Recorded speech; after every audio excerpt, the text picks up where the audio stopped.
নমস্কার দর্শক বন্ধুরা, আমি বালা স্যার অমৃত কথা এই চ্যানেলে জানাই আপনাদের স্বাগত। বন্ধুরা, মহাকবি কালিদাস যার বন্দনা করেছেন, ভগবান শ্রীকৃষ্ণ গীতায় যাকে নিজের স্বরূপ বলেছেন, সেই ঋতুরাজ বসন্তের আগমন ঘটেছে। বাংলা ক্যালেন্ডারের একাদশ মাস অর্থাৎ ফাল্গুন মাস। চৈত্র মাসে বছর শেষ হয় ঠিকই, কিন্তু প্রকৃতির নবজাগরণ শুরু হয় এই ফাল্গুন মাস থেকেই। শিমুল পলাশের লাল রং এবং কোকিলের ডাক আমাদের মনকে উদাস করে, কিন্তু সাবধান, এই রোমান্টিকতার আড়ালে লুকিয়ে আছে এক গভীর বিপদ। আয়ুর্বেদ শাস্ত্রে বলছে ফাল্গুন মাস হলো যম দঙ্গল, অর্থাৎ মৃত্যুর দরজা। কেন জানেন? কারণ এই সময় ঋতু পরিবর্তন হয়। শীতের জমে থাকা কফ গলতে শুরু করে আর শরীর হয়ে পড়ে ভাইরাসের আস্তানা। আজকের এই ভিডিওতে আমি আপনাদের সামনে অত্যন্ত গুরুত্বপূর্ণ বিষয় নিয়ে আলোচনা করব।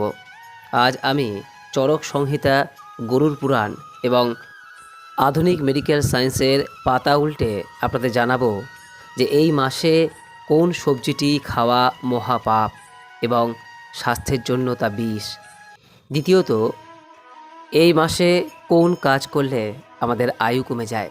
এবং তৃতীয়ত, ফাল্গুনী পূর্ণিমার সেই গোপন রহস্য কী যা আপনার ভাগ্য বদলাতে সাহায্য করতে পারে।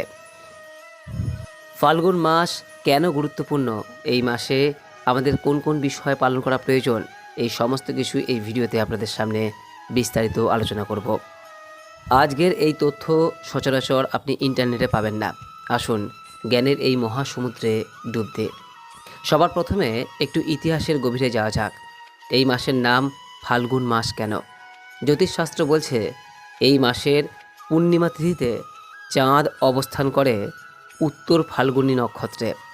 এই নক্ষত্রের অধিপতি হলেন ভগ, অর্থাৎ অজর্মা, যিনি হলেন সুখ, সমৃদ্ধি এবং সৌভাগ্যের দেবতা।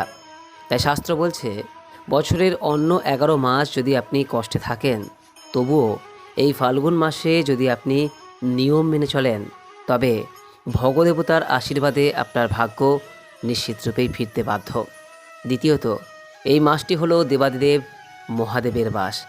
আপনারা সবাই জানেন যে এই ফাল্গুন মাসের কৃষ্ণপক্ষের চতুর্দশী তিথিতেই পালিত হয় মহাশিবরাত্রি। আমরা তা সকলেই পালন করেছি।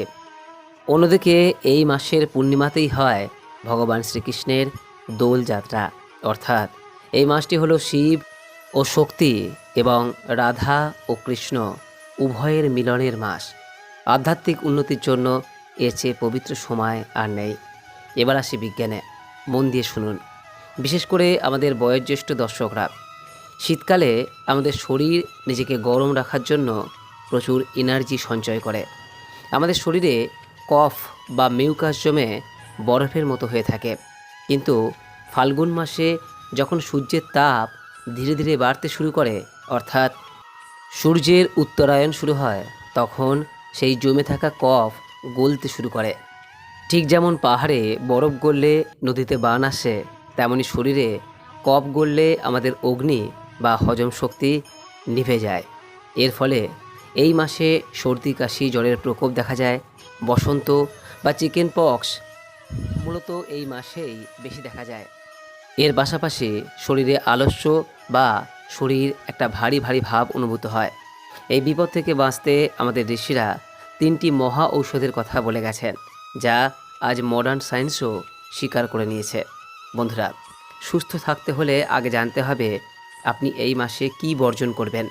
ফাল্গুন মাসে এই খাবারগুলি মনে রাখবেন আপনার শত্রু। প্রথমত, এই মাসে মাটন অর্থাৎ পাঁঠার মাংস, অতিরিক্ত তেল চর্বিযুক্ত খাবার বা বাসি খাবার একদম খাবেন না, কারণ আপনার পেটের আগুন এখন কিন্তু নিভু নিভু। ভারী খাবার খেলেই পেটে গ্যাস, অম্বল আর বদহজম হবে। দ্বিতীয়ত, ফাল্গুন মাসের দুপুরে রোদ দেখে আইসক্রিম বা ফ্রিজের ঠান্ডা জল কিন্তু খাবেন না। এমনকি রাতে টক দই খাওয়া এই মাসে নিষিদ্ধ। দই আমাদের শরীরে কফ বাড়ায়, যা এই মুহূর্তে আপনার জন্য বিষ। তৃতীয়ত, একটি বিশেষ তথ্য দিই। প্রাচীন পঞ্জিকা এবং আয়ুর্বেদ মতে ফাল্গুন মাসে পোড়া ছোলা বা অতিরিক্ত ছোলা খাওয়া বারণ, কারণ ছোলা আমাদের শরীরের বায়ু বা বাত বৃদ্ধি করে। আর বসন্তকালে বাতাসে রুক্ষতা থাকে, তাই ছোলা খেলে হাড়ের ব্যথা বা আর্থ্রাইটিস বাড়তে পারে। চতুর্থত, যাদের শরীরে কফের ধাত আছে বা সাইনাস আছে তারা এই মাসে চাল কুমড়ো, মিষ্টি কুমড়ো এবং পুঁই শাক এড়িয়ে চলুন। এগুলোই শরীরকে ঠান্ডা করে এবং মিউকাস তৈরি করে। তাহলে কি খাবেন? শরীরকে ডিটক্স করবেন কি করে? শাস্ত্র বলছে চৈত্রে গুড়, ফাল্গুনে নিম। কাল সকাল থেকেই আপনার ভাতের পাতে যেন 4-5টি কচি নিম পাতা ভাজা থাকে। কেন? কারণ নিম হলো পৃথিবীর সেরা অ্যান্টিব্যাকটেরিয়াল ও অ্যান্টিভাইরাল। বসন্তকালে বাতাসে যে পক্স বা হামের ভাইরাস ওড়ে, নিম পাতা সেটাকে রক্ত থেকে ছাঁকনি দিয়ে ছেঁকে বের করে দেয়। তাই এই সময় কচি নিম পাতা খেতে বলা হয়। দ্বিতীয়ত, প্রকৃতি আমাদের মায়ের মতো। প্রকৃতি জানে এই সময় আমাদের পক্স হতে পারে, তাই প্রকৃতি এই সময়ে গাছে দেখবেন সজনে ফুল ফোটায়। সজনে ফুল হলো পক্সের ন্যাচারাল ভ্যাকসিন। সপ্তাহে অন্তত 3 দিন সজনে ফুল বা ডাঁটার তরকারি খান। তৃতীয়ত, সকালে উঠে খালি পেটে একটি আমলকি বা হরিতকি ভেজানো জল খান। এটি আপনার লিভারকে সচল রাখবে। চতুর্থত, এই সময় নতুন চালের ভাত না খেয়ে যদি পারেন পুরাতন চাল, যব বা গমের আটা খান। এগুলি হজম হতে কম সময় নেয়। খাবার তো হলো, কিন্তু জীবনযাত্রায় কোন ভুলটি এই মাসে একদম করবেন না। চরক সংহিতায় স্পষ্ট নির্দেশ রয়েছে, বসন্ত ঋতুতে অর্থাৎ ফাল্গুন এবং চৈত্র মাসে দিবা শয়ন বা দিনের বেলায় ঘুমানো মহাপাপ। কেন মহাপাপ? কারণ দিনের বেলা, বিশেষ করে দুপুরের খাওয়ার পর ঘুমালে শরীরে কফ দোষ বহুগুণ বেড়ে যায়। এতে আপনার ওজন বাড়বে, সুগার বাড়বে এবং শরীরে অলসতা বাসা বাঁধবে। আপনারা যদি দুপুরে বিশ্রাম নিতেই চান তবে আরাম কেদারায় বসে বই পড়ুন, কিন্তু বিছানায় শুয়ে ঘুমাবেন না। শরীর তো ঠিক হলো, এবার মন ও ভাগ্যের পালা। ফাল্গুন মাসে প্রতিদিন কোন কাজটি করলে দেবাদিদেব মহাদেব এবং ভগবান শ্রীকৃষ্ণ তুষ্ট হন? প্রথমত, এই সময় শীতকাল প্রায় শেষ, তাই ফাল্গুন মাসের 1 তারিখ থেকেই গরম জলে স্নান করা বন্ধ করুন। এখন থেকে সাধারণ তাপমাত্রার জলে স্নান করুন। এটি আপনার স্নায়ু বা নার্ভ সিস্টেমকে অ্যাক্টিভ রাখবে। স্নানের জলে যদি কয়েকটি নিম পাতা বা একটু কাঁচা হলুদ বেটে মিশিয়ে দিতে পারেন, তবে কোনো চর্মরোগ আপনাকে ছুঁতে পারবে না। দ্বিতীয়ত, ফাল্গুন মাস হলো রঙের মাস। প্রত্যেক দিন পুজো করার সময় আপনার যিনি ইষ্ট দেবতা বা দেবী, তার উদ্দেশ্যে সামান্য আবির বা গুলাল অবশ্যই ছোঁয়াবেন। বাস্তুশাস্ত্র বলছে এই মাসে ঠাকুর ঘরে রঙের ব্যবহার করলে আমাদের শুক্র গ্রহ শক্তিশালী হয়, আর শুক্র শক্তিশালী হলে জীবনে প্রেম, ঐশ্বর্য এবং লাক্সারি আসে। তৃতীয়ত, এই মাসে ভোরের সূর্যের আলোয় প্রচুর পরিমাণে ভিটামিন ডি থাকে, যা আমাদের হাড়ের জন্য ভালো। তাই ভোরে উঠে সূর্য প্রণাম করুন। আর যেহেতু এখন শুক্লপক্ষ চলছে, তাই রাতে কিছুক্ষণ চাঁদের আলোয় থাকুন। এতে মনের চঞ্চলতা এবং ডিপ্রেশন কমে যায়। বন্ধুরা, এই মাসের 3টি তারিখ লাল কালি দিয়ে গোল করে রাখুন। এই 3টি দিন মিস করবেন না।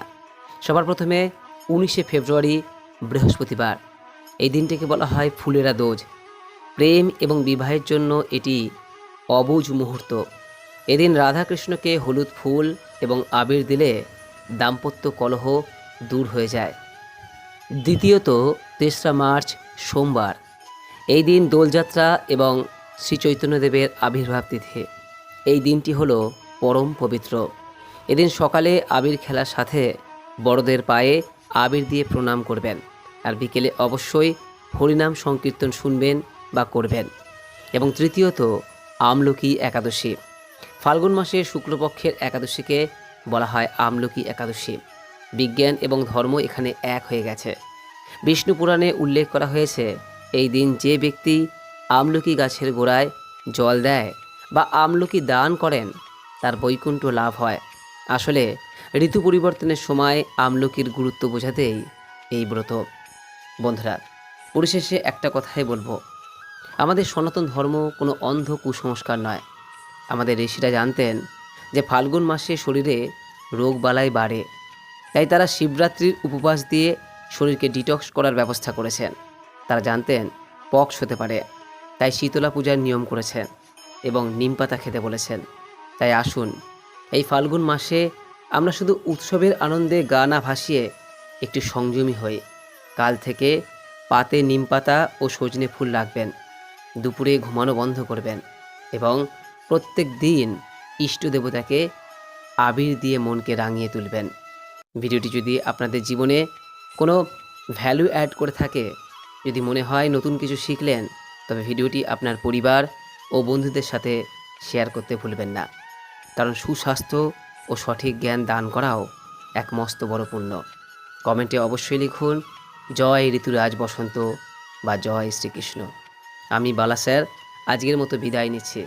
সবাই ভালো থাকবেন, সুস্থ থাকবেন। নমস্কার, ধন্যবাদ।